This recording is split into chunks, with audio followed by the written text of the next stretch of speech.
नमस्कार दर्शकों, आप देख रहे हैं हमारे डिजिटल प्लेटफॉर्म और मैं अजय वर्मा आप सभी का इस रिपोर्ट में स्वागत करता हूं। दर्शकों, अग्निवीर योजना के बारे में तो आपको पता ही है, सरकार ने इसके फायदे भी बताए हैं। वहीं आपको पता है जब ये लागू होने वाली थी तो जगह जगह पर जो सेना में भर्ती होना चाहते थे जवान, उन सभी ने हंगामा भी किया था और काफ़ी बड़ा आक्रोश देखने को मिला था। वहीं आपको बता दें सरकार ने इसे लागू भी कर दिया है और उसके तहत 1 लाख से ज़्यादा जो युवा हैं वो सेना में जाने के लिए इसकी ट्रेनिंग ले रहे हैं।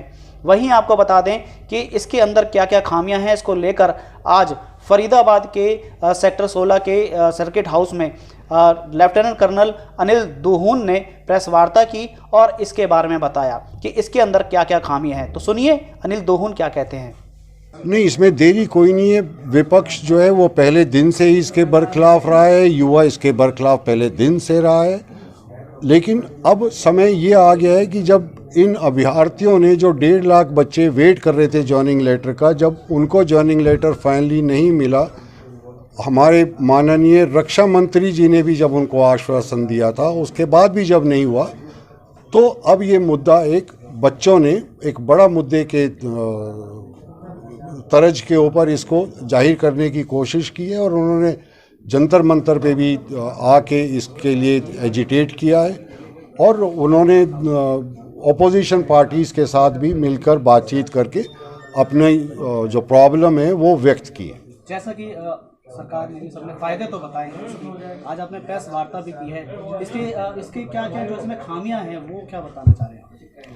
इसमें सबसे बड़ी खामी ये है कि यूनिट के अंदर 2 जवानों के बीच में जो सेम ड्यूटी करते हैं, सेम जिम्मेवारी निभाते हैं, जिनको डेंजर टू लाइफ सेम है, उन दोनों सिपाहियों के बीच में तनख्वाह में फ़र्क है।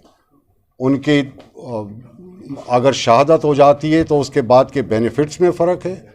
जो अग्निवीर घर चला जाएगा, मतलब 4 साल के बाद, उसको कुछ नहीं मिलेगा सरकार की तरफ से सिवाय 11 लाख के, जिसमें आधा पैसा उसका खुद की तनख्वाह का कंट्रीब्यूशन है। अगर शहादत हो जाती है तो उसको शहीदी का दर्जा नहीं मिलेगा, उसके पेरेंट्स को कोई भी किसी भी प्रकार का जो सरकार की तरफ से बेनिफिट्स हैं वो नहीं मिलेंगे, शहीदी दर्जा उसको बच्चे को नहीं मिलेगा। सर, हर एक मुद्दे का एक प्लस और माइनस होता है। आपने माइनस बताया, कुछ पैरामीटर्स के ऊपर जज करने के बाद ही तो उनको डिसअलाउ या अलाउ किया जाएगा ना। बिल्कुल। इसके ऊपर जो अग्निवीर ज्वाइन नहीं कर पाएंगे, कुछ ना कुछ पैरामीटर्स ऐसे होंगे जहां पे वो वीक होंगे। इन पैरामीटर्स को जज करके ही तो कोई एक्शन या कोई डिसीजन लिया जाएगा।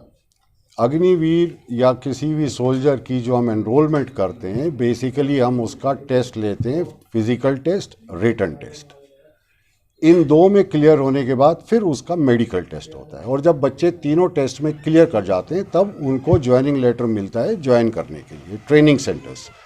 अग्निवीर के साथ भी सेम टू सेम यही है, written test, physical test, medical, और उसके बाद में रेजिमेंटल सेंटर्स में जाके वो ट्रेनिंग हासिल कर। जो अग्निवीर देश के लिए लड़ रहा है उसके लिए आप कैसे अब कांग्रेस कैसे लड़ेगी सरकार से, या कैसे उनके मुद्दों को उठाने का काम करेगी कि इस तरह की जो नीति सरकार ने लागू की इसको दोबारा वापस लिया जाए या उसमें संशोधन किया जाए? कांग्रेस या विपक्ष जो है अग्निवीर की समस्या को सड़क से और संसद तक लेकर जाएगी, इसमें कोई दो राय नहीं है।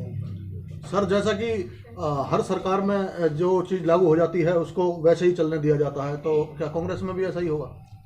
नहीं, ऐसा नहीं होगा। तो बीजेपी ने जितनी भी वो लागू की हैं, जो भी नहीं, मैं सिर्फ अग्निवीर के बारे में बात करूंगा। अग्निवीर जो है नेशनल सिक्योरिटी के हक में नहीं है, ये युवाओं के हक में नहीं है। और 2024 के लोकसभा के बाद अगर बीजेपी सरकार में नहीं रहती, अगर अपोजिशन ब्लॉक सरकार बनाता है तो इस पे 100% सोच विचार होगा और इसमें जो भी कमियां हैं उसको दूर किया जाए। जैसा अभी आपने बताया था कि 1 लाख छात्र जो अभी इसके तहत कर रहे हैं, जो जवान है, अगर अभी इसको रोल बैक भी लिया जाता है, आपने बताया, तो उसमें उनका भी नुकसान हो सकता है। उनका नुकसान नहीं होगा, बिकॉज लड़ाई तो इसी बात की है कि युवा के साथ गलत जो हुआ है वो गलत ना हो, उसको ठीक किया जाए। तो जो युवा ऑलरेडी अग्निवीर में एनरोल हो गए हैं, ऐसा नहीं होगा कि उनको फौज से निकाल दिया जाए, ऐसा नहीं होगा। ठीक है।